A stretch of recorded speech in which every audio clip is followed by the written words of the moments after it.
Hi, hi. Am I audible? Yes, yes. Yes. Asumi, are you there?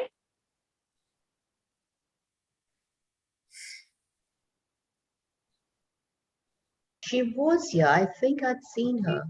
Good join. She was the first one to join, actually. Yes, she should be. Gumlat is here, I think. Yeah, Gumrat should be there. So we can safely start, I think.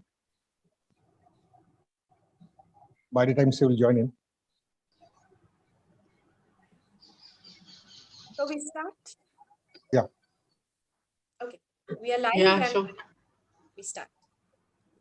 So I would put it this way that there is no greater agony than hearing an untold story inside you. All of us know about this quote, says Maya Angelou. And I also believe that all of us do agree with her. And another thing that Sylvia Plath says, and to which we would all agree, is that nothing stinks like a pile of unpublished writing. The publishing world, which is the myriad accounts of selection, preparation, and marketing of printed matter from its origins in ancient times to the present day, has grown from small beginnings to a massive and multifaceted industry responsible for the proliferation of cultural material and its impact upon the civilization is almost impossible to determine. However, the problem lies just around the margins of this world, this publishing world. And if we could name it, perhaps it would be called getting published.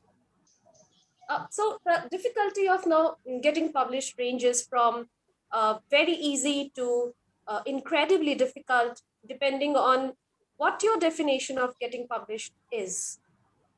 And getting a book deal in the traditional way is becoming harder and harder, especially for new authors. And as more and more people turn to buying ebooks rather than hard copy, there are fewer new books printed, if I can say so. And most of the new books published are by established authors, if I can say that again.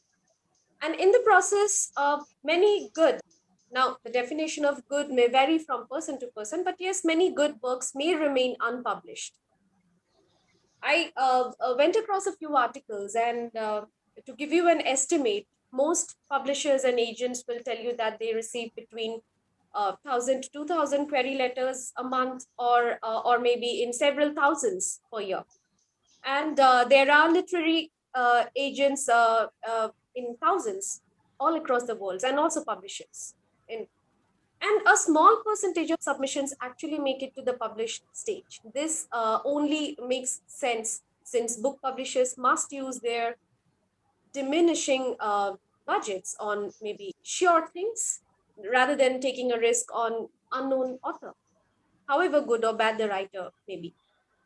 Having said that, this is a process which I'm sure every single author today, even the successful ones, will swear to have experienced in the beginning of their writing career. Today in this webinar, we will hear such stories from the perspectives of authors, editors, and literary agents. To look forward, we also look forward to delving into the world of publishing, learning about the trials and tribulations, and at the same time getting inspired to only move forward with the pen, alias the keyboard. So, having put up a layperson's as well as an aspiring author's, if I can claim myself to be aspiring author's perspective of what I call perils of publications, let us now begin the webinar. We have amongst us the Secretary of Northeast Writers Forum, Mr. Dipanjal Deka. Mr. Deka, may I request you to kindly address the meeting? Yeah. Thank you, Pranami. Good evening, dear members and participants. Hope you are COVID safe and in good health. At the outset, I'd like to offer my condolences and prayers to all the members and participants who have lost their near and dear ones in this pandemic. This are this where and these are, tough times, and people have suffered in so many ways, whether it's monetarily, mentally, or physically. But we are men and women of literature. We will transcend these dark days as we have always, transcended all the man-made boundaries through our books. As a matter of fact, Northeast Writers Forum had found ways to make best ways of the use of this lockdown and the social distancing for a series of webinars. We decided to go above the physical barriers and hold a series of web talks with eminent authors and poets, and also hold a series of workshops on fiction writing, poetry, and drama. We started this journey on 18 June 2020 last year, and coincidentally, we are restarting our web talk series on 18th of June this year. I would actually like to thank the Pancham group comprising Reshma Sir, Rasmi Najari, Vasavi Acharya, Pranami Bhattacharya, and our IT man Dipankar Jafaria on completion of 1 year. Congratulations and thank you all. The Northeast Writers Forum, founded by a few visionary men and women with a love for literature, has weathered and evolved over the times and have stepped into its 25th year. This year, it's going to be 25th year. In the course of this momentary journey, we are proud to say that there have been quite a few of our members have been awarded distinguished awards like Padma Shri, Sahitya Academy, Katha, amongst others. God and pandemic willing, we hope to celebrate this glorious achievement in a manner befitting the occasion. It remains to be seen, like what this coming year holds for us, whether this pandemic will actually allow us to, step out of this virtual world. I'm not an academic district, but I understand that literature has evolved from the various mythical and traditional folk tales and stories of the various races all over the world. Northeast is a land of numerous tribes and as many languages, with its huge treasure trove of folk tales and stories. Naturally, this area, the Northeast, has a very rich literary potential, and that's why I believe we've got so many upcoming writers and poets coming up here. The ultimate goal, of course, for any author and poet is publishing. Hence, our guest today is one who knows and loves the Northeast and its literature, and one of the doyens of publishing. I'd like to leave the honor of introducing her to the moderator. But along with her, we have also a Sahitya Academy awardee from Assam, and two upcoming young writers, one from the land of peace and tranquility, that is Sikkim, and the other from the land of warrior poets, that is Nagaland. Without wasting any more time, I'd like to hand over the proceedings to Pranami. Pranami, would you kindly do the honors? Thank you so much. Thank you, Dipanjal, for the lovely introductory words. We are yet to join by our president. We'll get back to him. I will bring him into the meeting for his deliberation as and when he joins. But as of now, moving ahead with the agenda, I now introduce all of you to the guest speaker for this webinar, Ms. Preeti Gill. She is one of India's best-known literary agents. Good evening, Ms. Gill, and welcome to the Northeast Writers Forum and this webinar on Passage to the Literary World. She is an independent literary agent who has more than 20 years of experience in the publishing industry as a commissioning editor and rights director. She has traveled extensively in the northeast of India and written on issues of conflict and women. She is the editor of the Peripheral Center, Voices from India's Northeast, as well as Bearing Witness, a report on the impact of conflict on women in Nagaland and Assam.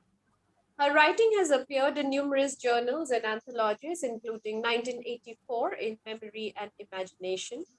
Her documentary, Rambuai, Mizoram's Troubled Years, co-produced with the author Sanjay Hazarika, was released in September 2016.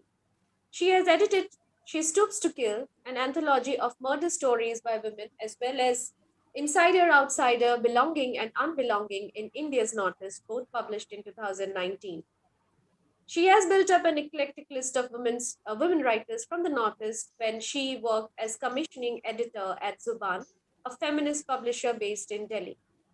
As an independent literary agent, she represents many of the best known, most respected, award winning writers from the region. She spends her times between Delhi and Amritsar, where she has set up a literary and cultural hub, the first of its kind called Maja House, which regularly holds literary and cultural events and festivals. I'm glad to be a part of Maja House. I do keep also taking part in some of the webinars and events that they hold. Her new forthcoming publication is an edited volume of non-fiction essays on Punjab. Welcome once again, Ms. Gill. So, Thank you. starting Thank the, you. yeah, starting the deliberation. So, maybe I would just put across a question which is in my mind. You can go on to answer it along with all the things that you would like to say us, and we are excited to listen to. So, literary agents have become increasingly important and prominent as publishing has grown so complex. You being one of the best known in India, uh, we would expect you, we would like you to introduce us to this fascinating world that lies between the desk of the author and that of a publishing house and thereby the market from your perspective. Thank you. Thank you very much, Dipanjol. Thank you, Pranami, for that introduction. Very, very long. And thank you to the Northeast Writers Forum. I'm really delighted to be here. The only sad part is that I'm not sitting there in Guwahati. Anyway, that's what the beast of the COVID has done to us. So hopefully that will happen also in time. What I had thought actually that I would do today is, of course, the passage to being published, but also my own passage to the Northeast and to being able to publish writers from the Northeast, so many of whom I admire hugely. So that is what I thought I would begin with, if you're okay with that. Sure. So to begin with, of course, the Northeast, and I know that it's a ridiculous name, a misnomer, and we should not use it, but it just seems to have got a lot of, it's sort of convenient to use it in that way. That's again, not a really good reason to use it, but I'm going to go ahead and do it anyway. In all these years of growing up, going to school and college in Madhya Pradesh and Mussoorie, and then later in Delhi, I had no idea about anything to do with the states that comprise the so-called Northeast. And I knew even less about the people who lived there. And until much, much later, I did not know about the curfews and martial law and the gun battles and the insurgencies or the histories and geographies of the states that comprise the Northeast region. And this is a failing because as Indians, we are bound together by the territorial limits of a nation that has struggled to contain us. But the ignorance, the differences, the disparities are just too huge. And from one region to another, we really don't seem to know terribly much about each other. And like most Indians on the mainland, especially in those days, I had read nothing about the conflicted history of these faraway lands. They did not feature in my textbooks or even in the newspapers. In fact, nothing that I had read prepared me for what I will call the violence of normal times, which is what I encountered once I managed to travel there. And right from that first visit to Nagaland more than 25 years ago, I met so many people whose lives had been impacted and changed completely and irrevocably by the decades of violence that they had seen and that had gripped their cities and their homeland. Each family that I met, everybody that I met on that trip, and we traveled far and wide, to different cities, towns, and villages. And everybody spoke about personal loss and of bereavement and of physical trauma, of emotional upheaval that they had suffered. And a lot of them also in these far away, very, very remote villages also said that it was almost the first time that somebody, an Indian person, had come and sat among them and actually listened to them. And I have to say that when I listened to all these stories, I was really horrified because, as I told you earlier, in all those years, 70s, 60s, had no idea that all this was going on, that the state was waging war against its own citizens, its own people. And of course, this was way before television had entered our drawing rooms and, you know, this 24/7 news that we get on our phones and through the internet. All of that had not taken control of our lives in quite the way that it has now. But it still surprises me that so many people in the so-called Indian mainland, the average person that you will meet has really no idea. And what is even worse, they don't care, okay? So there's horrible indifference. And that really surprises me because all the stories that come from there, and you hear about insurgency, you hear about bomb blasts and so on, but you really don't know the people. And it's for me something which really shakes me up each time I come across people who don't even know. I mean, you know that they don't even know the names of the places, forget about anything else. So for me, it became imperative that I must bring this out and I must find a way of talking about this, and that we must find strong local voices that bring these stories out in fiction, in non-fiction, poetry, all of that. And I'm glad that at that point I was working with Kali for Women and with Zuban, and we decided that we would build up a list of writers from that region. Of course, because it was a women's press, these were all women writers. So we published Indira Goswami, Temsilao, Easterine Kire, Avinu Kire, Arupa Patangia Kalita, Mitra Fukan, Rita Chaudhary, Tilotama Mishra. I mean, a whole host of people, Iram Sharmila, Binodini Devi's work. And all of these, some in translation and some in English, were published at that time. And we really built up a wonderful eclectic list. And I feel really proud that that was something that I was responsible for doing. Today, I think that it's even more critical if we want to understand our country, that we make sense of all the disparate regions that comprise this country, and that we understand smaller communities, the so-called margins of the country. And we understand the debates that are raging now around things like nationalism and citizenship and all these unanswered questions that, you know, who belongs, who doesn't belong, things that the CAA and the National Register, all of those things that, you know, came up so much and consumed us last year when we saw all the violence and all the protests that went on. So I feel that publishing for me becomes like a political intervention, because I do think that these are stories that should come out and that people should read and learn about. And of course, conflict writing and conflict literature is something which is now regarded as a genre of literature.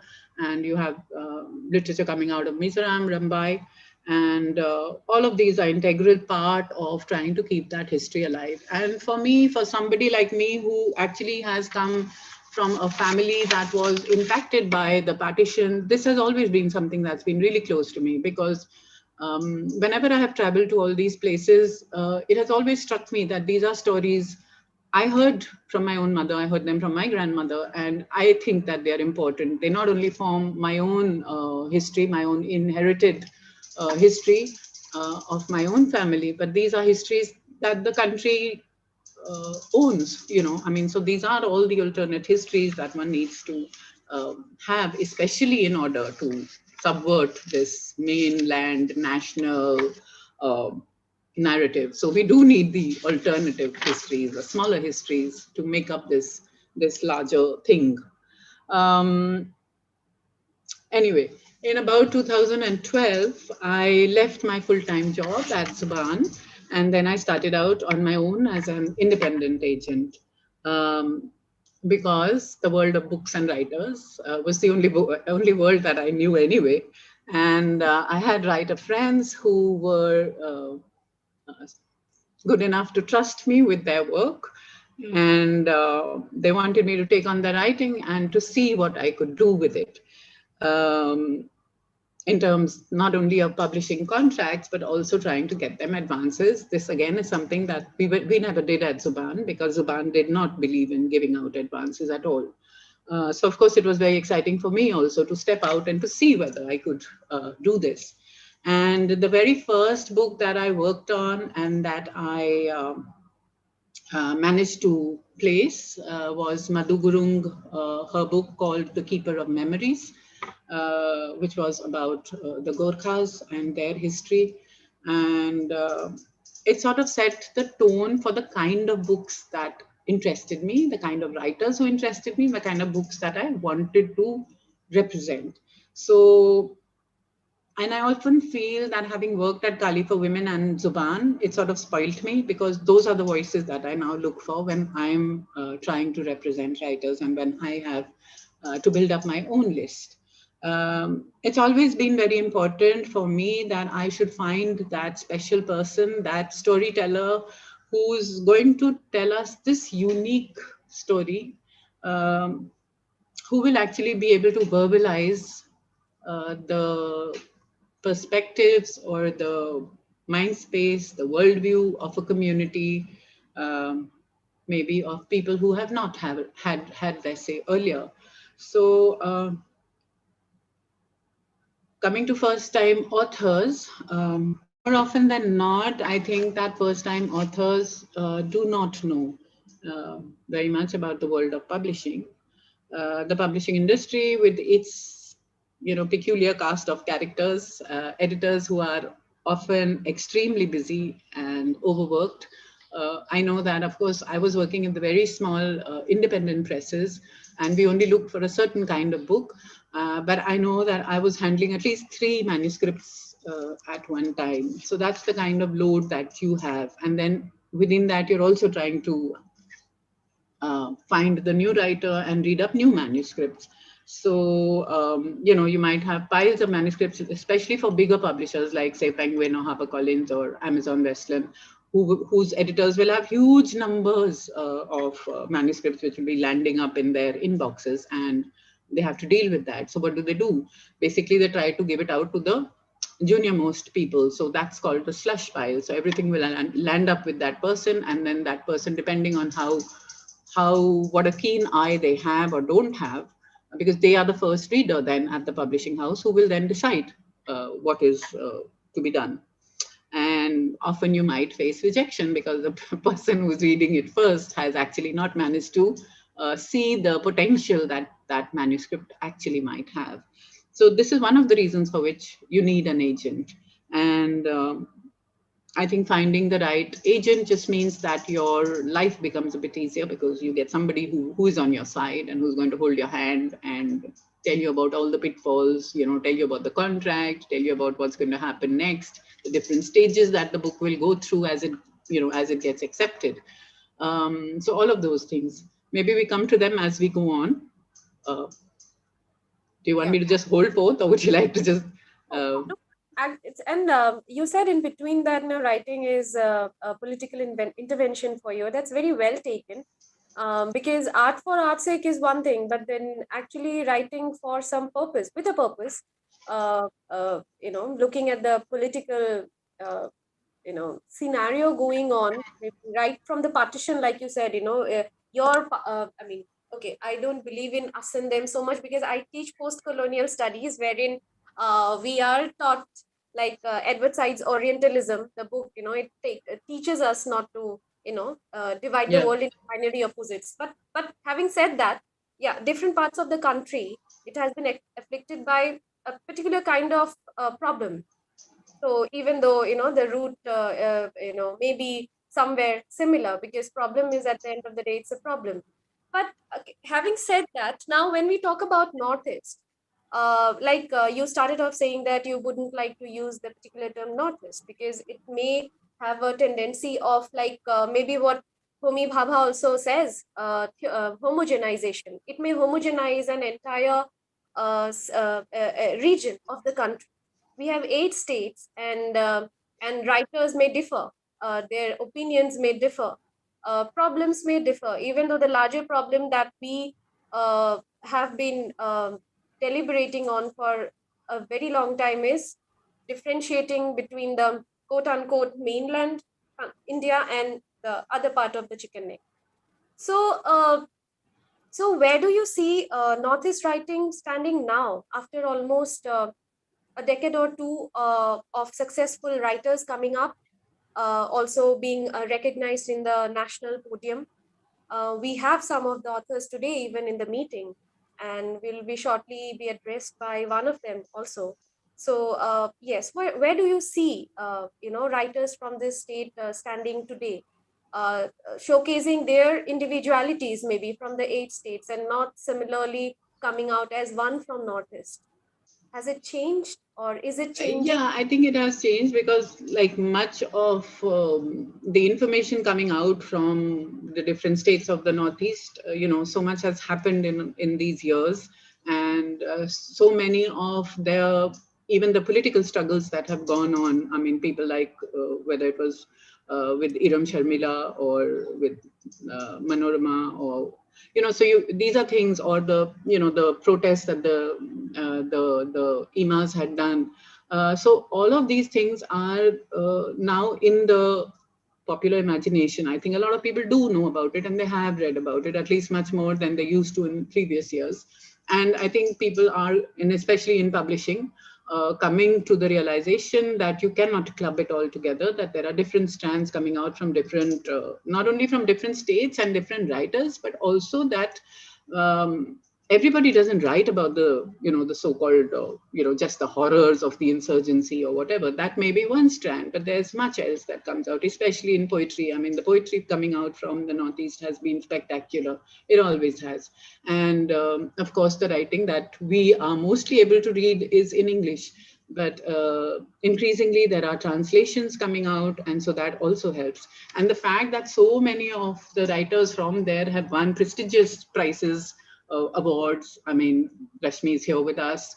There's Easterine. There are so many other people who won these awards, and a lot of especially younger writers who are also, I would say, expanding the scope of writing. Like, for example, with Janice, when she started out, she confined herself to Meghalaya, and she spoke about the stories that she had probably grown up with. She wrote those in, Boats on Land. But then that canvas kept on expanding to take in the world. And I think that's what happened. What has happened is that not only that the writers have taken on the world, but that the world has also started to see them and to see all the different kinds of writing that comes out. And it's really rich and vibrant, and one of the most exciting writers, I think that. So I don't think it's a good idea to club them anyway. I mean, whether we say women writers, we say writers from the Northeast or whatever, these are all just, sort of convenient ways of clubbing people together, but it's not right. Yeah. So we also, like I said, we have with us Rashmi Narzari. She is a Sahitya Academy author, creative writing mentor, and independent editor. Besides being a very loving and warm person, and she also sometimes dabbles in as a communication skills, rather, as a consultant, and also has some translations to her credit. Her works include, the most important one, I would say, His Share of Sky. It's a collection of short stories that won her the Sahitya Academy for children's literature in 2016. And she has also been awarded the Prague Prerana Awards in 2020 for literature. It's a prestigious award here in the state. And as a creative writing mentor, she has been a national finale mentor for Katha Utsav, and has also mentored for the Indo-Japanese venture Zuban Sasakawa Peace Foundation writing methodology grants. And of the translations that she worked on, the most that she cherishes are a few of late Ravindranath Koikya's works. One of these included the translation of his Assamese radio play, a very popular radio play of the 70s, Hanto Histo Hristo Pusto Mahadusto, into English prose. So Rashmi Ba, Very good evening. It's always so lovely to listen to you. So, are you there, Rashmiba? It's I'm very muted. much here. I'm very much here. Okay, all right, all right. So, hi there. So, tell us today about your stint at writing, the journey up to the Sahitya Academy Award, and then finally turning towards self-publication. Um, I gather you have recently got your wonderful book called Bloodstone being digitized by Vigadita. So we would like to learn about the dynamics involved in this journey of yours. Right. Thank you, Pranami. Because when you say journey, it has to start somewhere. And my journey started way back when I was in school. When I was in class 4, I used to write poems. But somewhere down the line, I think I stopped writing poems and I shifted on to the short story. But well, that was way back, too back. So I just come fast forward a bit. And like we were talking about the Northeast, so even in the Northeast, within each state, there are so many communities that every time a book comes out from one of the writers from the Northeast, there is something new about the Northeast again in it, because there are so many communities. So the book that won me the Sahitya Academy Award is also about one of the communities of the Northeast, the Boros.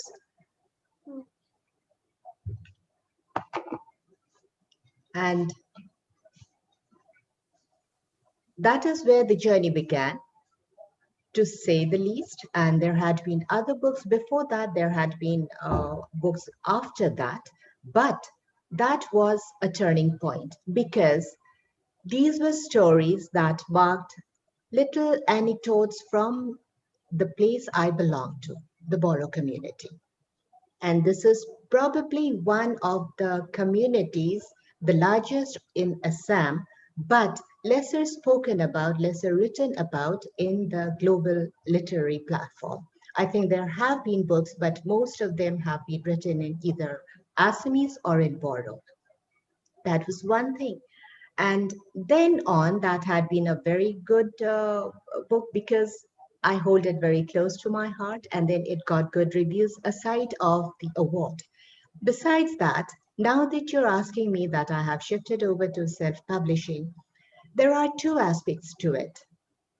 One is I was given to understand that the retail market for books was not at a very good phase at this moment because of the pandemic, because of lockdown situations, whatever. I think from Preeti's point of view, also we would like to hear about this from the editors and the literary agents' perspective. But what I was thinking, what I was wondering is that how is it? Because locked down in their homes, I heard and I know that friends and people I know have actually been reading so much more.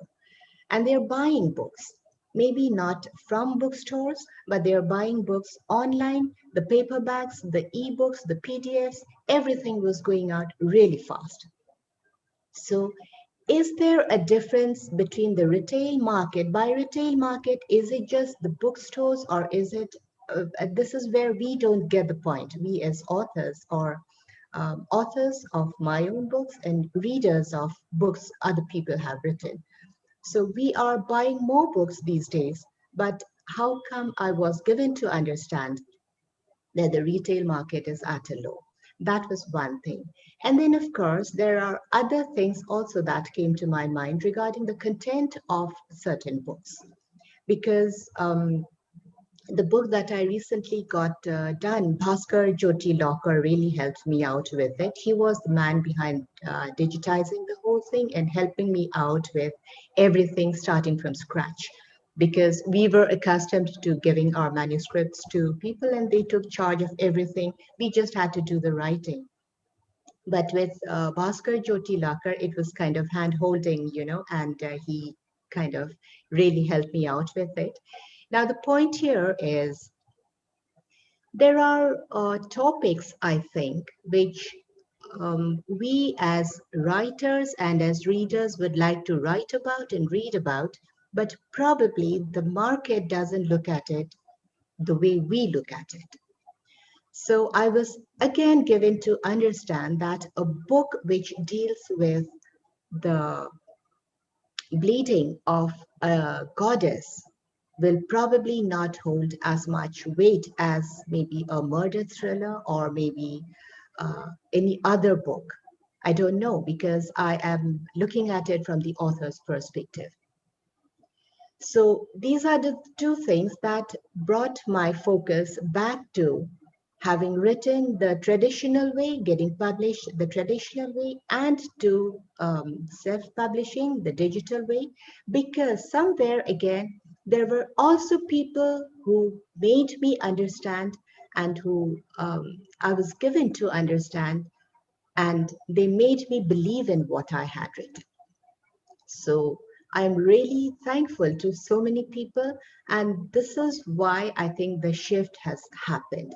And now, of course, it is only for us to wait and see how the book does, because a lot of people have been reading, and I have actually been getting reviews about it, and they say they really like it, but that has come from people who are readers. Readers again in my genre. This is again, I would like to know whether paperbacks and the digital formats of books have a difference in the content they carry. Maybe a particular content gets down faster in the digital format, because I have kids at home, they read books, but their genre is different from what I read. And the contents of my book are mostly read by those people who would prefer a paperback, smelling the pages, feeling the letters on it. So is there a difference between the content and, the kind of format it is put into? Because when we had the digital format of my latest book, of course, there had been downloads on Kindle, there had been the rest of it we haven't yet gone through as yet, but maybe we will look out for it, Audible, audiobooks and all that, but that will come at a later stage. What right now is, I wonder, and maybe I would like to hear Preeti also help us and guide us with it, is does the content of a book influence the format it is put into? Because my kind of writing, my kind of genre is mostly loved to be read in paperbacks. That's what I have gathered this time. And whenever I told people my book has come out on Kindle, so people were like, no, I would prefer Rashmi, the paperback. That was one good thing, okay, because even I do like the paperback, but at the same time, I started thinking what happened, what to the digital format.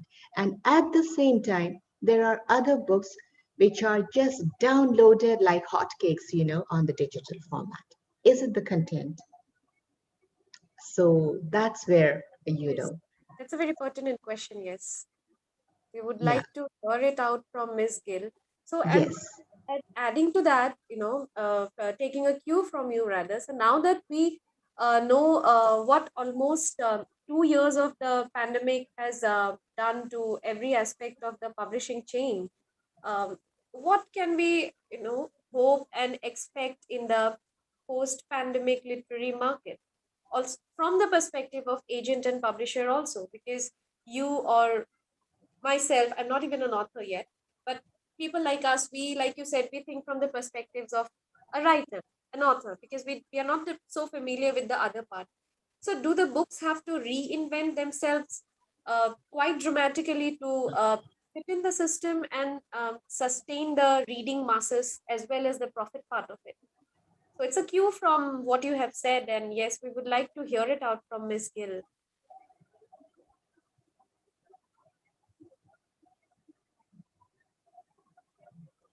This is for Preeti. This is for Preeti. Yes, Okay. Preeti will have to. I hope she's. Yeah, you have to unmute yourself.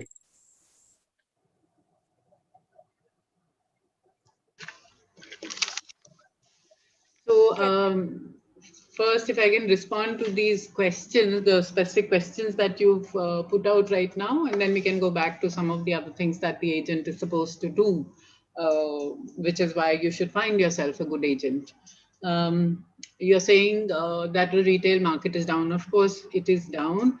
It's down for a whole lot of reasons, which the pandemic has basically affected everybody. It's affected industries across the board, and publishing is just one of them. And as far as people are reading more, yes, I agree, but people are not able to access books that easily, and that is a fact. Although getting books which are either in on your Kindle or looking at PDFs or whatever, that is fine, but trying to get a physical book has not been easy for these past year and a half. With different lockdowns in different states, and different cities being under lockdown, with different rules being followed and only essential items being delivered most of the time, it's been tough. Amazon has really not been delivering, and even now I hear that in many places, including in Shillong until last week, that I heard from someone, they were not able to get books. So I don't know how that that chain has been functioning not very well, I think. Secondly, a lot of godowns have been closed because where they store their books is not open. Often for many bigger publishers, especially, they try and get a godown not in Delhi. Even if they are located in Delhi, the godown might be in UP, or it might be in one of the adjoining states. And so there are different rules going on for different states as far as lockdowns are concerned. And so in many instances, because godowns are not open, you're not able to get the book. So often that happens. And then, of course, the fact that the bookshops haven't been open in the longest time.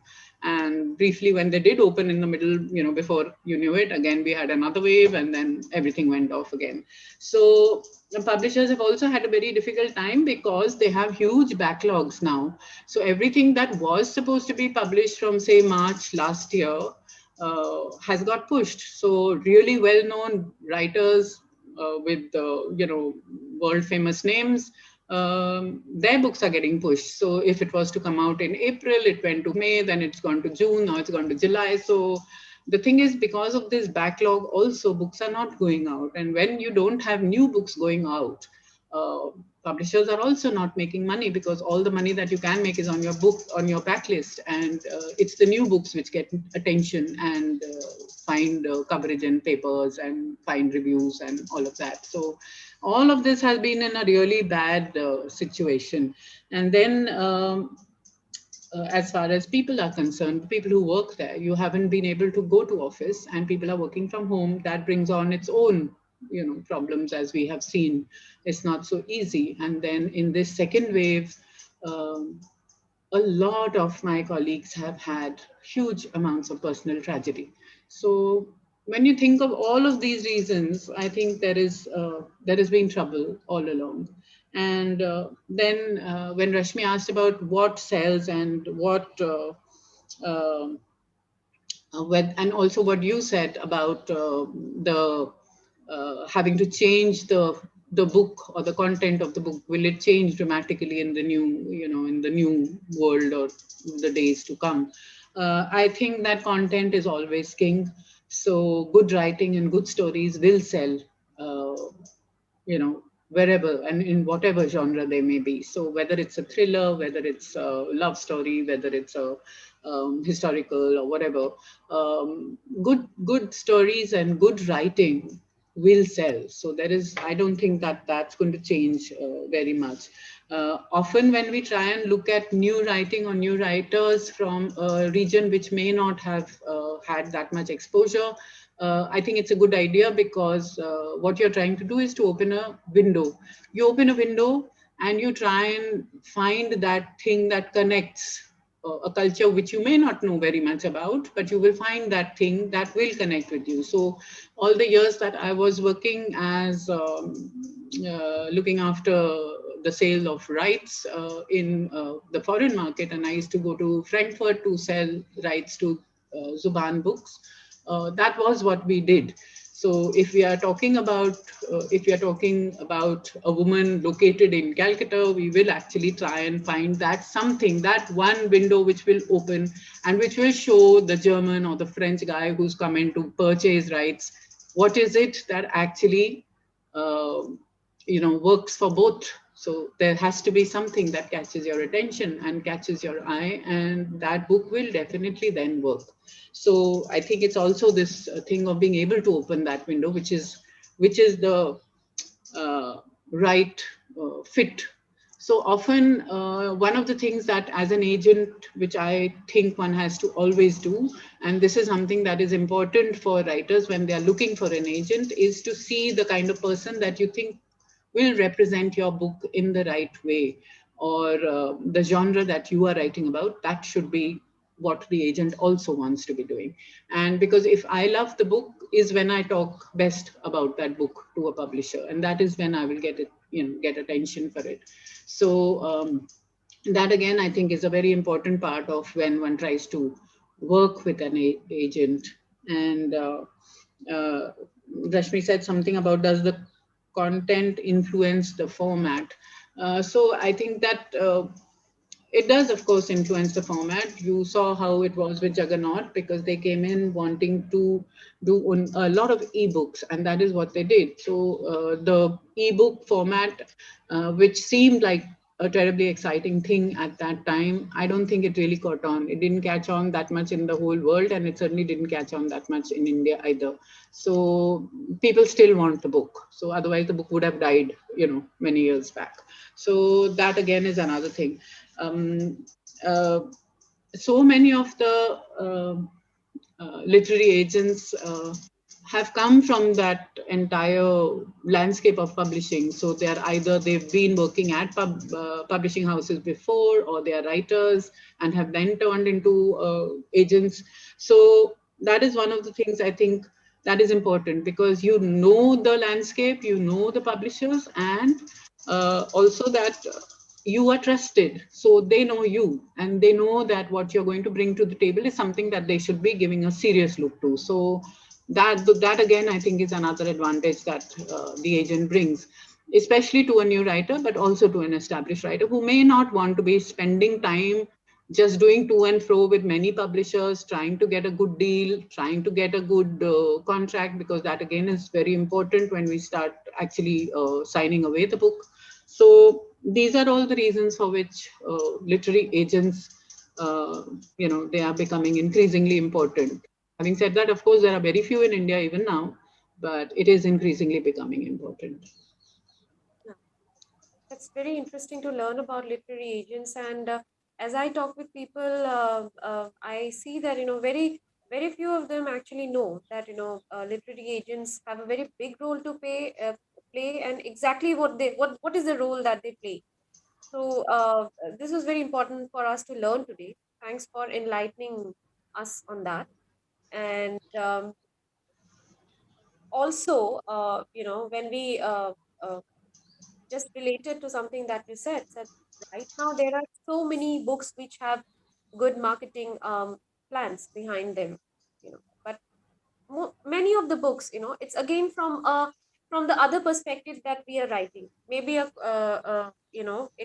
you might have already answered that, but it's framing the question from another point of view, is that, why do so many books, still if the author thinks that, like Rashmi Ba said, that, we think from the author's perspective, so we might plan it in a way that, we feel that it might actually click with the authors, sorry, with the masses.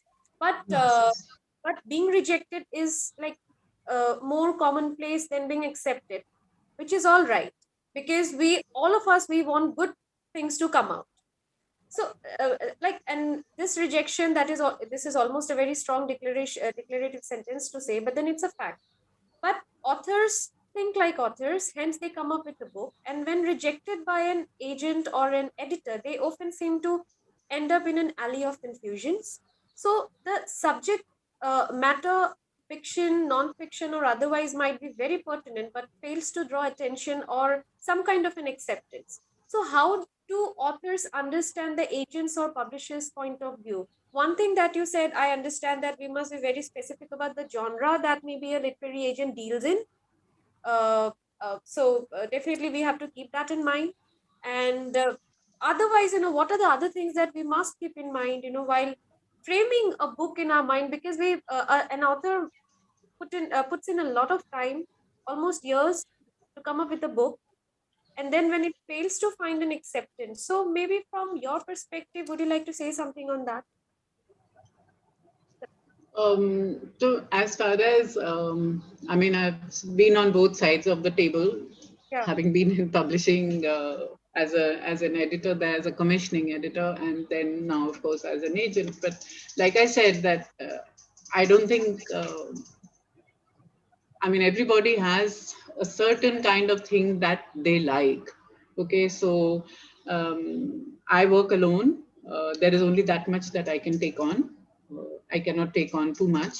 So I would like to concentrate on the kind of books that appeal to me personally. So the kind of stories that would appeal to me. And if I find that story, even if it's not in the best, I mean, even if the English is all over the place and it might need some, editing work or cleaning up or whatever, that does not matter. For me, what matters is actually the importance of that story and the uniqueness of that voice, which is what I said earlier.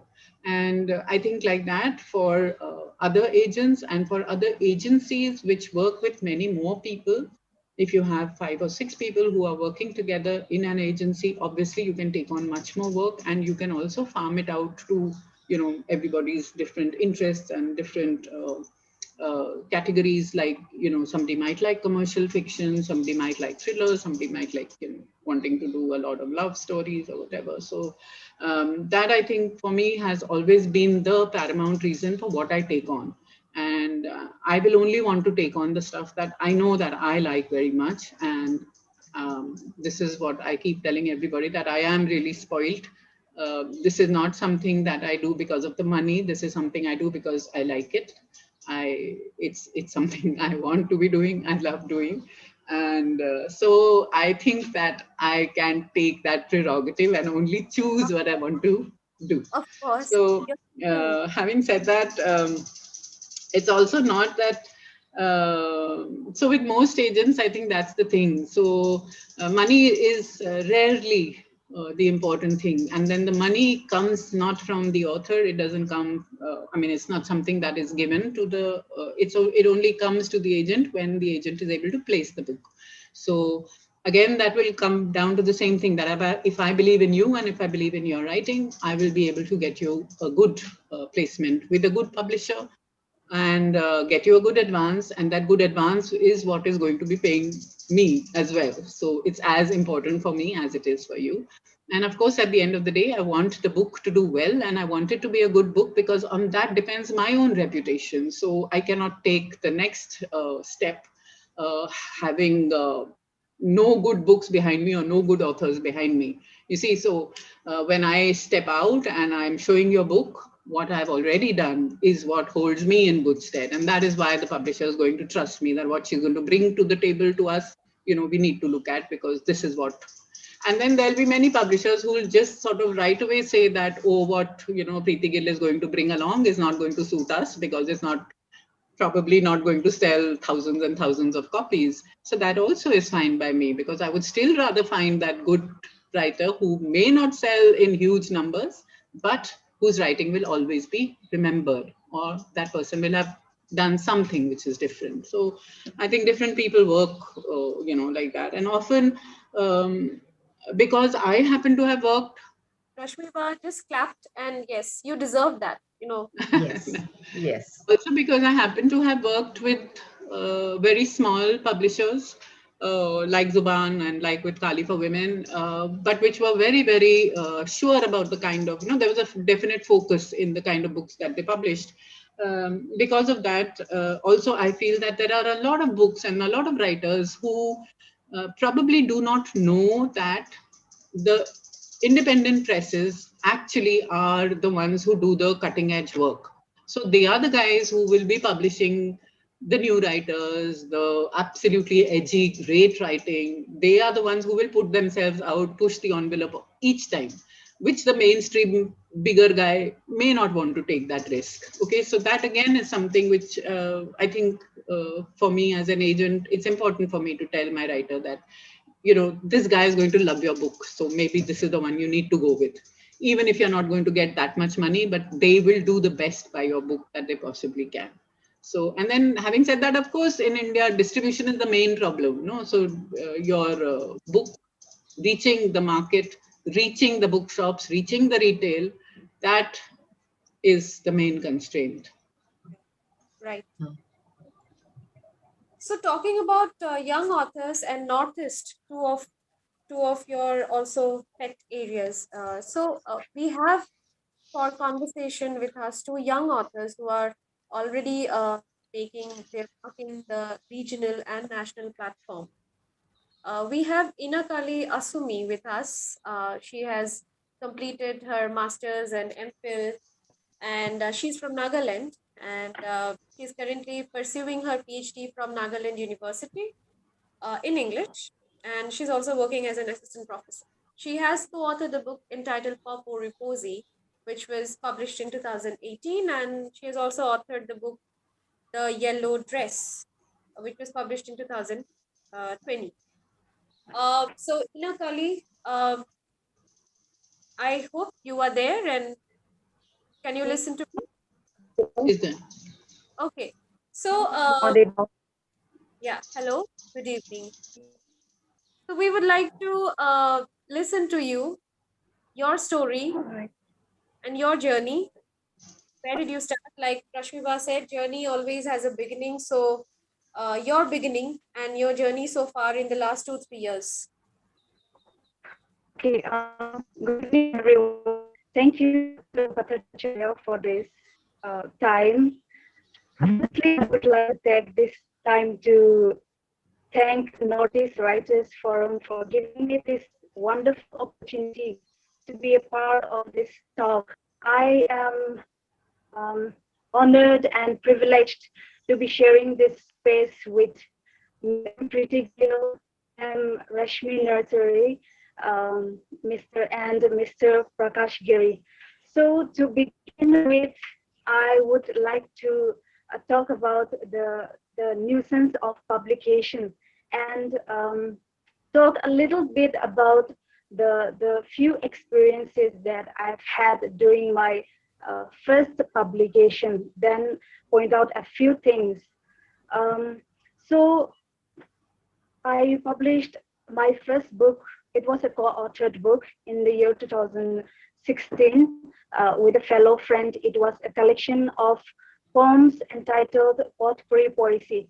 So, like Ma'am Pretty has pointed out earlier, that new writers are always very confused.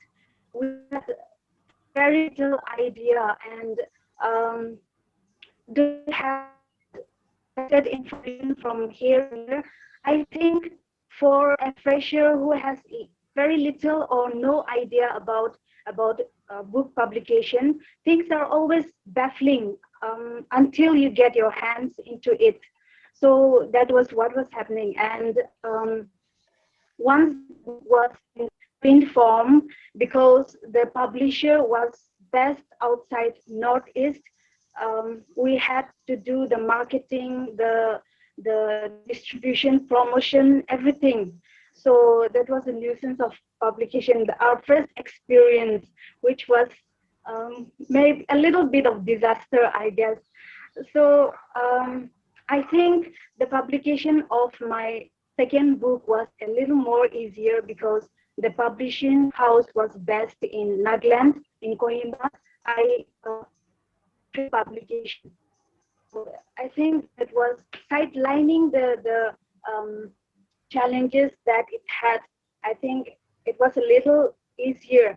Also, talking about the literary market, I think the literary market is very much dependent on the readers, and like Ma'am Pretty and Ma'am Rashmi has pointed out that these people have started reading more. So young people today have started reading more, and it is good to know that people are taking reading more seriously. Reading has become more like a lifestyle. I think young people today um, add their reading list in their conversations, and just as they talk about the dresses that they have bought recently, they talk about their current rates, or just as they talk about the brand of clothes that they love to wear, they talk about their favorite authors in their conversation. So this is what I have observed. So I think it is very important for us to be able to include the topic of reading into our conversation, because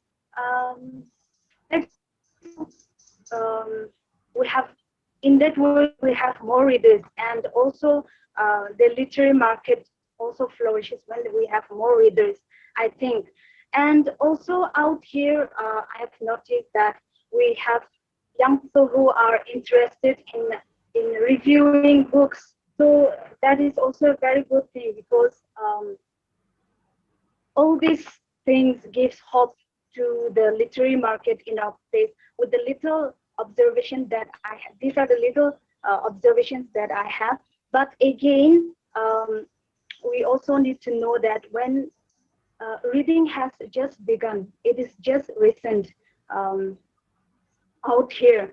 So when something is new, it is, and it is growing, it is very fragile, and more effort needs to be made, I think, to keep the thing alive and growing. So this is why I think the authors from here in Nagaland have to put in more effort. I think we have to put in more effort in reaching out to people, and their job doesn't just end with writing a book and publishing it. It is way more beyond that. We have to get in, along with the publishers, we have to get involved into marketing and promoting ourselves, I think. So I think these are the few challenges that we have when it comes to publication. Also, taking this opportunity, I would like to know from Ma'am Preeti Gill, as someone who has been into this business for years, I'm curious to know what genre of literature is in trend at present. What is the demand of the market? What are the authors mostly writing about? And what are the readers mostly drawn into? What are they mostly reading? So, Okay, thank you, Inakali, for sharing your views with us and your experiences. And like you said, here our work doesn't end in writing. Yeah, I agree with that. And maybe in other places also, it's not so specific to us, but then yes, it's a big time thing, yeah.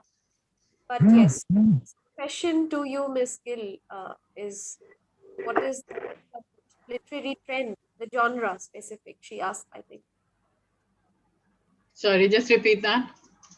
Her voice was breaking, but I think she asked you Yeah. about the current genre which is in trend. Yeah, that I heard. So again, see, publishers will always tell you that these things sell and those things don't sell. So one of the things which seems to always be selling is non-fiction as opposed to fiction. They prefer taking non-fiction because a lot of people read non-fiction. And given my own taste, I would say yes, because now I read a lot of non-fiction. But that's not always the case. I mean, a lot of fiction does get sold. But if you listen to publishers, they will tell you, no, non-fiction is what we are looking for. So, but again, I don't think that's so true. They'll always tell you short stories don't sell. I don't think that's true. I like picking up short stories always, because that gives you a flavor. If you pick it up from different writers, which are in a collection from a certain region or writing on a theme or whatever, it gives you different perspectives of that. If you take a short story collection by one writer, it shows you the range that writer can do. So I personally do like short stories, and always I have managed to play short stories also, both translated as well as in original language. So I don't think these are rules, that one can say, oh, this is going to sell more than that, and therefore we want that. I think, like I said earlier, anything that is a good story and anything that is written well will find its reader and will find a publisher. Other than that, different publishers, obviously, especially the bigger publishers, they have lists, so they will have a children's list, they will have a young adult list, they will have a fiction list, which comprises romance and thriller and serious literary fiction. And then they will have a non-fiction list, which is, historical, which will be whatever. So there is a wide variety of genres that you can write about, that you can tap into, depending on what you are good at and what engages you.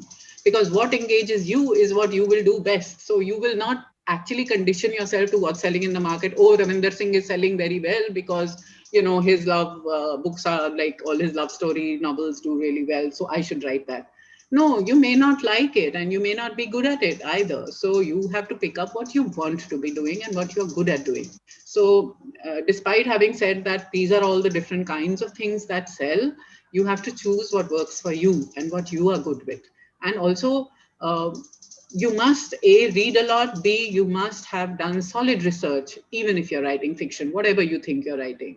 A lot of research is required for that, for it to ring true and for it to be authentic. So, I mean, Mitra is here right now, and I was just reading her comment. And to go back to that first book that we had published, The Collector's Wife, there were certain things that Mitra was not able to do, and she knew it, and we told her. And so we just worked on those scenes a little more than other scenes because everything else was fantastic. So, which is what I say. So there is certain things which are what is your advantage and which you are talented in and which you are good at. So those are the things that you must always keep as your main focus. Specialization, yes. Maybe Mitra will talk about it later if she comes in. Yes, we will quickly go to the. Okay, we have a response from Mitraba. So we'll go back to our participants who have commented in the chat box. Quickly going over to Pankaj Giri, another young author who has joined us today. He's from Gangtok, Sikkim, and his debut solo novel was The Fragile Thread of Hope. The paperback version, okay, so the ebook version of the inspirational fictional novel was selected as a top 5 finalist in the Amazon Pen to Publish contest in 2017. And the paperback version, it was published in 2019 by Fingerprint. And publishing has also got an excellent reception. It has got a 5-star rating from the renowned literary blog New Asian Writing, being the highlight, and it has maintained its presence in the Amazon top 50 best reads list since March 2020. In July 2020, Pankaj won the Best Author in the category of fiction at Indian Literary Awards 2020. Congratulations. Pankaj, tell us about your literary safari hitherto. First of all, I'd like to thank Northeast Writers Forum and Dipanjal sir for inviting me to this wonderful conversation, and I'm really honored to be a part of this and to meet Preeti ma'am and Rashmi ma'am and Inakali and you obviously. And it's a really wonderful opportunity, and then so I think I'd like to start. It's a very long journey. I wrote this book, The Fragile Thread of Hope, and I really believed in it. But like every young author, I was too eager and too enthusiastic, and I lacked some patience also in some matters, and I started reading a lot about the publishing world and literary agents, and I feel that literary agents are really important. They are the bridging gap between publishers and authors, to I started reading, and I dreamt really big. I think I dreamt too big at that time. I thought I'll just give it a shot. I started reading about literary agents in US especially, and there were, I think in US, I think Preeti ma'am would know better. I think there are so many agents, and I feel publishers, they don't take unsolicited submissions too much in US. In India, at least they are open to unsolicited submissions, but in US they don't take. They are quite strict. Like they take only via agents, And there are so many agencies, and I think they were really big agencies with in-house editors and all. They were having, and they were quite big agencies. But I gave it a shot, but as expected, like it was not possible, right? Only one agent really responded to my query and asked for 3 chapters of my book, but then I sent it to her, but she rejected me. So, and I got rejections from all the others, and then then I came back to India, because the main goal is to be published here, and then I tried my hand. I knew like 3 or 4 literary agencies, and obviously Preeti ma'am also, and I sent it to all of them, and Preeti ma'am was so kind of her to accept to help me. She accepted. She agreed to help me, but at that point, I was a bit too overeager, and I was a bit impatient, as every young author is. I feel. So I was too overeager, and it didn't work out, and and then I just then the remaining thing was like I had to send it to publishers. So I sent it to all the publishers, and I got rejections from all of them except for one. Actually, it's quite a big traditional publisher. I would not like to name the publisher, but they showed some interest in my book. But and I received a call after a couple of weeks, and then I don't know whether it was really the CEO or speaking, or maybe some other guy. I don't know, And then they said that we are ready to take on the book, but you have to pay a huge amount of. It was really huge amount, like it was not possible to even consider thinking about that amount, to invest that amount, and then we'll do everything for you, and we'll distribute it and promote it and market it and make it a bestseller or something like that, But obviously I was not. I could not go for it because it was a really huge investment, and I felt I should not do it. So thereafter, after facing rejections from all the publishers, then I decided to self-publish my book. And initially, I thought I was considering, what to do, whether to self-publish both the ebook and the paperback, or just to self-publish the ebook for free on Amazon Kindle. So at that time, a contest was going on, this Amazon Pen to Publish contest. It was the inaugural. It was the inaugural contest. So anyway, I decided to self-publish my ebook. So I just thought, let me just give it a shot. I'll just enroll in the contest and just ask my friends and family to just buy the book, and then hopefully it will find a few readers here and there. So I just thought about it, and I gave it a shot. But fortunately, by the grace of God, they selected my book as the top 5, and I was given the tag of the finalist. So thereafter, I got a tiny bit of recognition there, and then and thereafter, I thought I was considering publishing the paperback, self-publishing the paperback version as well. But then I just thought, let me just give it one final shot, because I've got this finalist tag also. So hopefully some publisher will just notice it somehow, and then I just submitted it to publishers there, to all the publishers.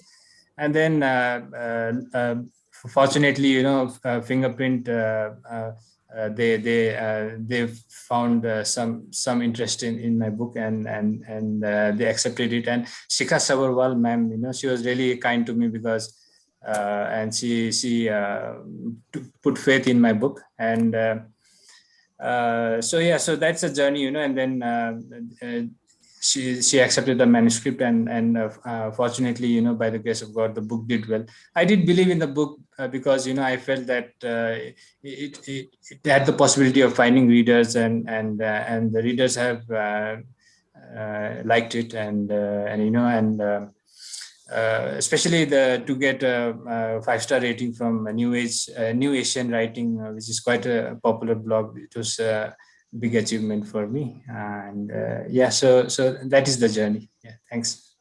Very interesting indeed. You know, as you were telling, as both of you were telling about your problems and rejections and so many things, I just, since Dhruvada could not join, unfortunately, because of some personal issues, but I remember Dhruvada telling me and Dipanjal about his first book getting rejected, I think 11 times, if I'm not wrong. Dipanjal is there in the meeting. So I think there are so many, you know, amidst so much of gloom, there is also, you know, so many stories that inspire us. And this is indeed a very beautiful world of literature and fiction, non-fiction, all the genres, you know, together.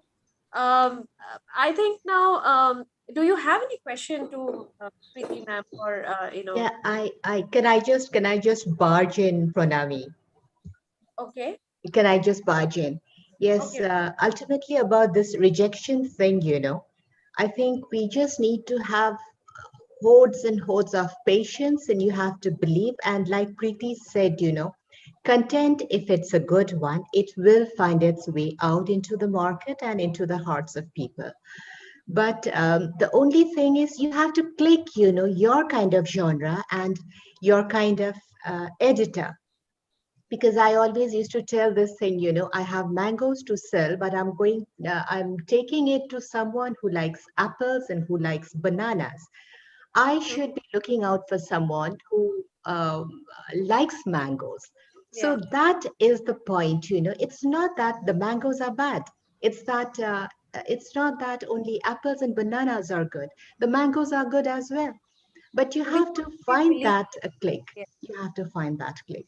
And like Preeti said, you know, if your content is good, it is going to make it, but you have to really hold on, cling on to patience like you would cling on to dear life. And yes, if you believe in your work, you will find someone who will hold your hand and take you there.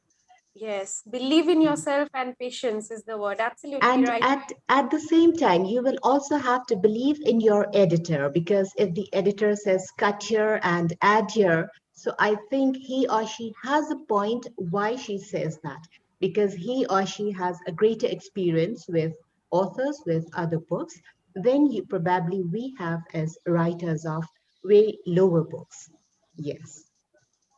We might feel like they're cutting out a big chunk of an organ, maybe out of a body, but then you rightly said we must believe in them, because Yeah, they, but if it's a you know, treatmental surgery, then we will have to go through it. absolutely. Yeah. Thank you, Rashmika, for that input. Ms. Gill, we have a question from in the chat box from one of our members, Gumlat. Maybe we can address a couple of questions now. So he asks, is it a conscious decision of being big publishers to focus mostly on non-fiction books and autobiographies of celebrities like Bollywood stars, sports persons, politicians? Because when we visit their websites, there are the books we increasingly find in the list of new releases. These are the books, he says. Yes. Yeah, well, see, that's the thing. The especially in these last months, year and a half or so, all that has been coming out really are Bollywood kind of celebrity autobiographies or memoirs or whatever it is, because of course, you know, that's a surefire seller. When you know that you're not really making any money, so what you want to actually put out is stuff that you know people will buy and people are curious about, and that I think is one of the main reasons for especially at this time that we are seeing so many. You know, Kabir Bedi the other day, Nina Gupta coming out now, so and so now. You know, I mean, all of that. There have been a whole spate of celebrity memoirs which have come out. So that is quite right. But it's not the only thing people are doing. They are taking other stuff, but it's been very, very slow. I saw another question where somebody was asking whether this is a bad time to send out stuff. It is true. It is a bad time. You are getting many more rejections at this time because, like I said, there's a backlog. And until you clear the backlog, very few people have space on their lists. So if your list is already full up, not only for this year, but for next year as well, there is no way that they want to be taking on more material, because they will obviously keep some stuff for things, books which become important because they've suddenly become terribly topical, either a person or an issue or a theme that has become topical. So everybody will jump on that bandwagon. So, you will see that a lot of books come out on politicians and on the elections when it is that time. We will see a spate of books coming on about COVID or about the migrant crisis or whatever, because that is what we are thinking about, and it is topmost in our own heads. So publishers will also think that this is what people want to read about. But it's true, the celebrity thing is definitely true, and the fact that this is not a good time to be sending out stuff is also true. Yeah. I wanted to talk a little bit about the contract, because that is something that I think the agent can help with, and that is something which is very important, and which first time authors they sign away rights without knowing what it is that they are signing away. So that again, because of the kind of importance that has for your book, even once the book is accepted and you get damn happy that, oh, at least there's a publisher who's taking me on now, and then you're sort of so delighted that you refuse, or you don't really look at all the small print in the contract. So that again is something which that whole negotiating of the deal, not only of the advance and the royalty that you're going to get, but also trying to see which are the markets in which your book can sell. Whether it's only different languages in your own country or whether it is outside the country. So all of those things also you need help with, and the publisher is not going to help you with all of that. So you need somebody who knows, and that again is what the agent is supposed to be doing for you, to tell you what works. And also because you must know the rights that you should keep, especially today, because so much money is riding on film rights, on rights that are being sold to OTT platforms, for example, of a television. So you must know which are the rights that you should keep for yourself. Supposing you write in, Malayalam or Bengali or whatever, maybe there are rights that you do not want to give up because you yourself have enough knowledge of that language, the publishers in that language group, and so you can do that yourself. So don't give away those rights. And so who's going to tell you all this? That every little thing, every little point in that contract must be looked at very carefully, and whatever you want to change, you can change. You can ask for those changes. You do not have to sign away everything that the publisher is asking you to sign away. So again, those are the sorts of things that an agent can warn you about and can advise you about.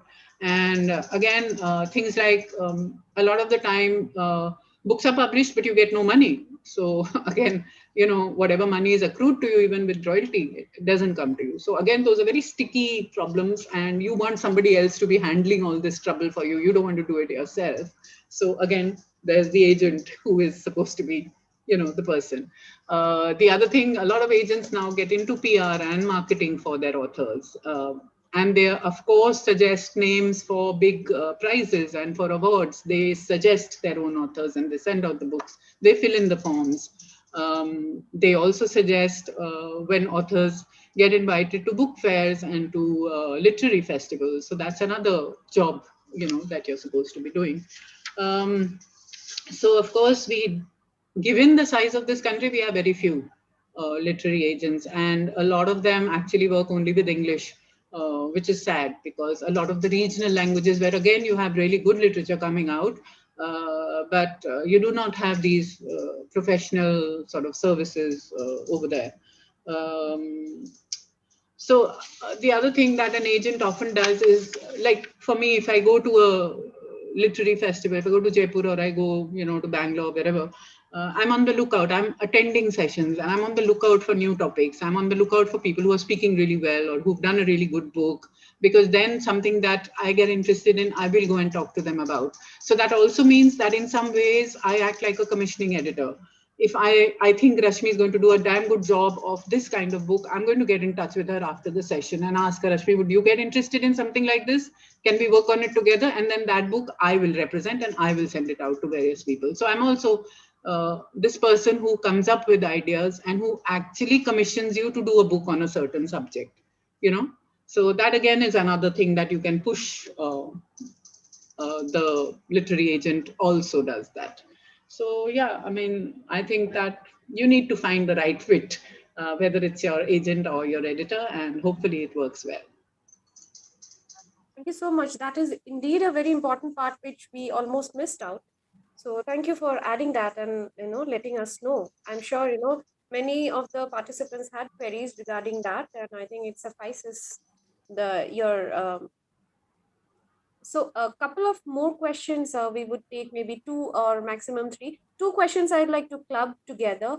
One question from Jyotirmoy Pradhani focuses on the plight or maybe plight/condition of male writers from Northeast.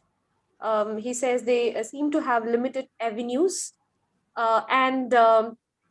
So what are your observations on that? And also Zareen Wahid asks about the condition or the status of short stories in today's world. So yes, male authors from Northeast and maybe... I don't think that gender doesn't have anything to do with it. I mean, it's just good writing. Why should it matter whether you're a man or a woman?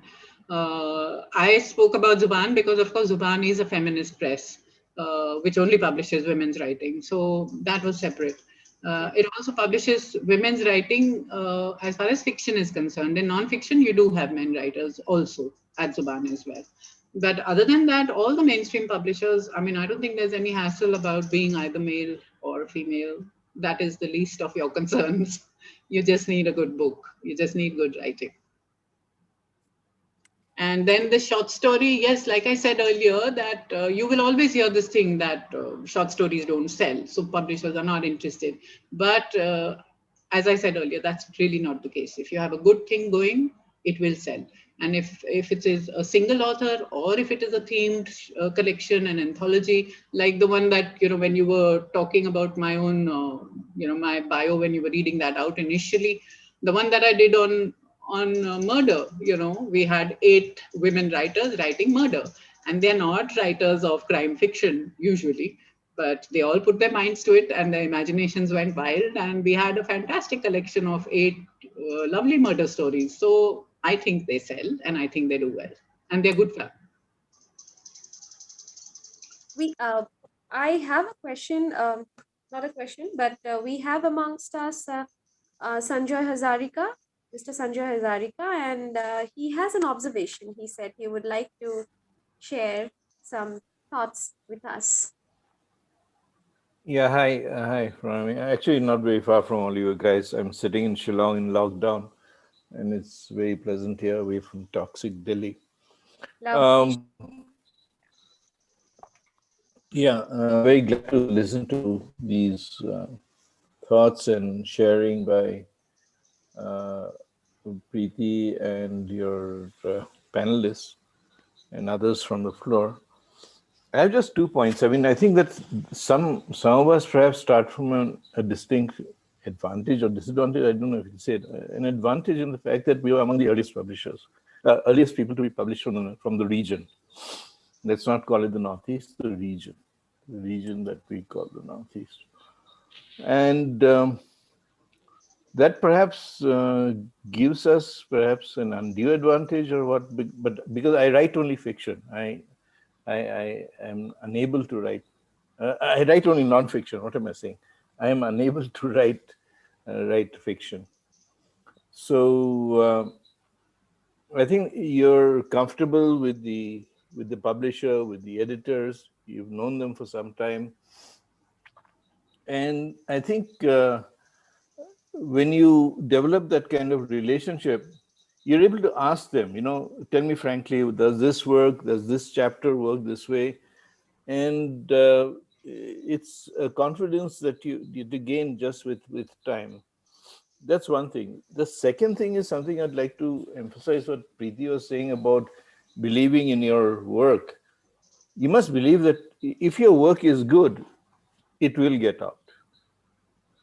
If your work is not, it won't. It's as simple as that. There's just bad writing and there's good writing. There's nothing else. So it's not God's will or anything else. I mean, one of the panelists was praising God. Nothing to do with God. It's about you and what you do, and whether you believe in your own work. And I think that's really very important, especially at this time in the pandemic. I was just telling some of my colleagues yesterday. Some of them said, "Oh, we must be committed to the work." I said, "No. You have to have confidence in yourself. The work will take care of itself. You know, it's if you believe in yourself, then you're able to do that because that's a byproduct." So that's all I'd like to share. And I think it's been a very good and helpful engagement, and I'm sure the Northeast Writers Forum will continue to work. I hope you get more participants because I think a lot of people would have appreciated. I know it's going on YouTube, so you will get a lot of probably questions or feedback from that. Thanks, Pranami. I'll stop here. Thank you so much for joining us and also being so generous enough to, share your thoughts with us. I'm sure along with Ms. Gill's deliberation, these thoughts from our participants also will help all of us who is watching this today. It is indeed helping. And I'm also getting a lot of inputs. I'm in fact in between noting down certain things, and it has been really enlightening for me, big time. And I'm sure everyone shares this thought with me. There was one last question which I think has been answered already, that will Zuban publish works of male authors? I think you have already taken this up in your previous deliberation, Ms. Gill. So, and it's really odd to hear her being called Ms. Gill. You should call her Preeti. She's known as Preeti to the world, and you shouldn't thank us. We should thank you, and you've done a great job of anchoring it. So we should thank you for doing a wonderful job. Thank you. Thank you so much. That means a lot, and all the participants, panelists, and especially Ms. Gill / Preeti. All of you made me very comfortable, and that's why maybe I could do it if I have been able to. Thank you so much. And we are so delighted to be also joined by our beautiful Mitraba. Mitraba, we would also like to hear from you. We would like to see you. We would like to hear you. We would like to see. Can you hear me? Yes. Yes. Wait. To begin with, we'll just audio, okay? Yeah, thank you, Pranami. This has been wonderful. Preeti, all of you who spoke, it's really good. We'd like to see you also, Mitraba. Yeah, we want to see you. I'm not tech savvy enough. I'm trying desperately. Oh, click on that video. Click on the video of the thing. Yeah, there you are. She knows everything. She's just pretending to, as if she doesn't. Yeah, absolutely. Okay. Hi. Hello. Good to see you. Yeah, good to see all of you. Yeah, so yes, that was really good. And I'd just like to add that, this from what I have interacted with other people here, that this concept of the agent is absolutely new here. In I don't know about the other literatures of this region, but certainly in Assamese, there is no such thing as an agent. And and there is also no such thing. The concept of an editor. I mean, basically publishers are selling and they are printing. You send them a manuscript, that's what gets printed. There's no concept of an editor. And some, of course, are open to editing. I mean, there's this collection I'm putting together, and I've had to explain that editing is not the same as correction, please. And, I have been hated for saying that, but what to do? So yes, I think we need agents. From my personal, life becomes so much easier when, and I'm fortunate to have an agent who is also a good friend, a wonderful friend over so many years. And the other thing I would like to say about this book, which had to be edited, the portions that had to be edited dealt with sex. Okay. Now, at that point of time, I was only writing children's books till that point, and I needed to get my the protagonist pregnant, so I had to have at least one sex scene, and I was so uncomfortable, and it was really bad. I knew it was bad, but when Preeti was very nice, but Urvashi was much blunter. She said, it's horrible.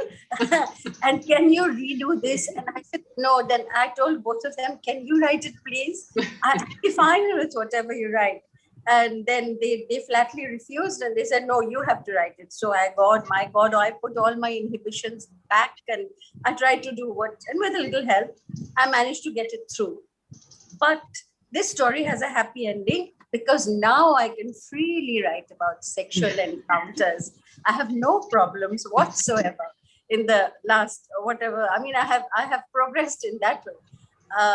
So yeah, that's the thing, and it shows that what a good editor can do for you.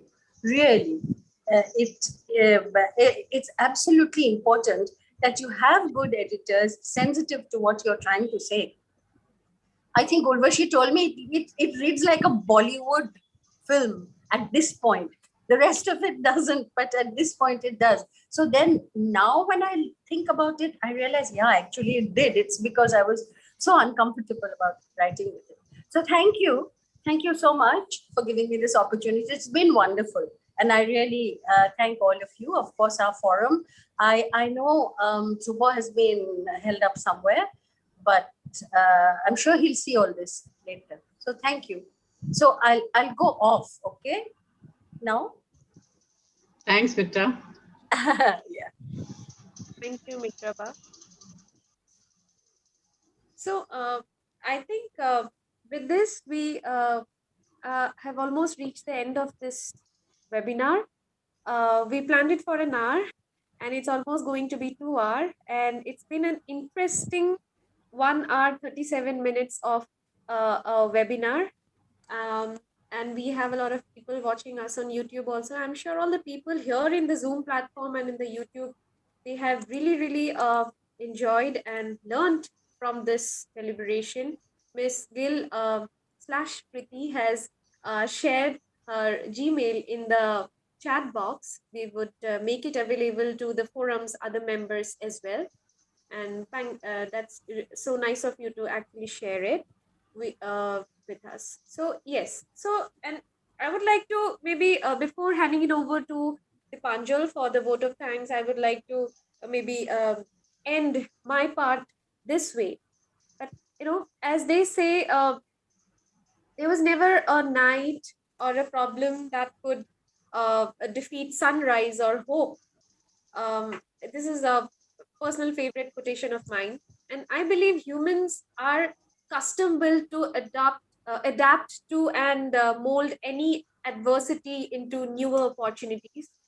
And I hope traditional publishing never goes out of fashion, for there can never be very little. There can be very little pleasure that can be compared to that of holding a papyrus book in your hand and falling in love with its alluring smell as the pages turn ochre with time. But we do also know the fact that electronic publication in the form of self publication has seeped in big time, more so with the pandemic. But I believe with diligent and unwavering literary agents and editors like Miss Gill, and writers who are ready to adapt and break challenges, en route. We can only hope for diving into a world as phenomenal as ever. So with this, we reach the end of this very interesting and thought-provoking session. I thoroughly enjoyed being a part of it, and I'm sure all the participants share my feeling. Thank you so much, Ms. Preeti Gill, for consenting to be a part of this webinar. In fact, occasioning this webinar for us, and we look forward to meeting you in person in Northeast very soon. Thank you. Waiting to come. Yes. Yeah. To welcome. Yeah. Again. Hello. If the participants wants a group photograph, can you please turn on the video so that I can take a screenshot? Yeah. And let me do the, I think the part of that the vote of thanks, I believe, let me finish this off. And yes, the participants are requested to kindly put on their videos, for, Jax, would you kindly do the honors, I believe you are in a laptop. Yeah, doing it. This forum, as it grew, there were a lot of students and new aspiring writers and poets have, come in. We have got a lot of that. And I think Mitraba said, which is absolutely correct, that a lot of people, we are not very used to about, what the literary agent does, like what does the editor do, how to go about it, how to find out any, publisher out there.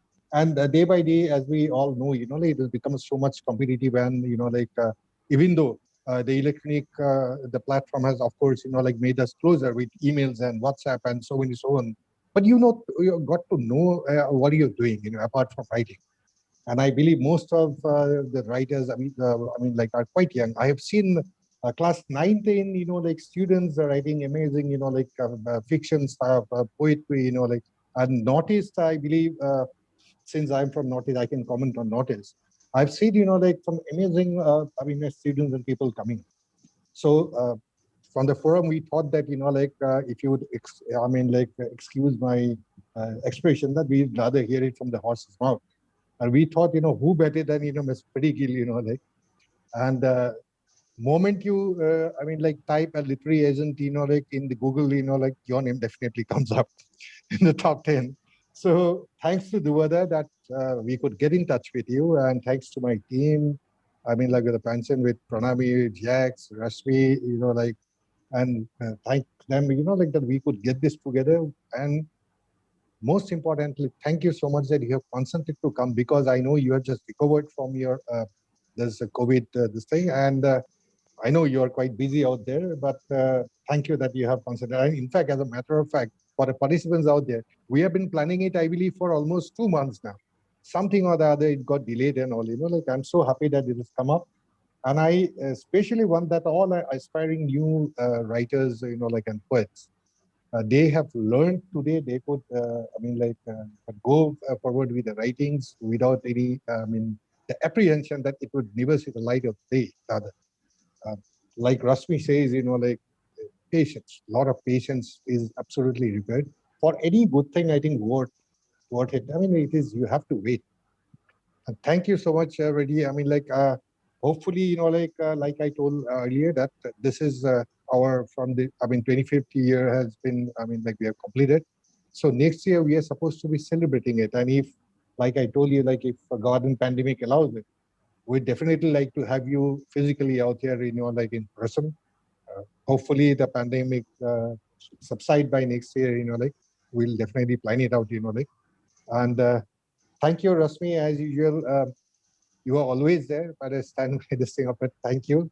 I know that you were with your personal, the tragedy this which had happened. You were, I know it has not, you still didn't want to come out to a public platform. But thank you so much that you put in this effort, you were right. It's always very lovely to have you. Pankaj, thank you so much. That's very nice hearing you. And we hope to, visit Sikkim, in the near future, I just pandemic allowed, if it allows, rather. Asami, Anakali, Asami, thank you again so much. It was again very nice. We again hope to So from the forum, we again hope to go to Dimapur. Again, we could not do it, courtesy the pandemic. In the near future, we definitely want to hope. Last but not the least, like Pranami, thanks so much. You are always take it for granted as a moderator. You are usually there, so we take it for granted. And thank you, everyone, the participants out there. I hope you have all, at least can take home something, have learned something and take home something. I think, thank you so much. I think we can end this meeting out here. Would you like to say something before you just end the meeting? No, just to say thank you to everybody who's been here today listening, and for all the questions that came up in the panel as well as in the chat box. And thank you for giving me this opportunity. And I'm definitely looking forward to coming there and eating many good meals as well as good chats with all of you. So yeah, thank you very much. Thank you. Thank you. Thank you, Preeti. Thank you, everyone. And have a good Thank evening. you, everyone. Stay safe. Ending it. Yeah. 3, 2, 1.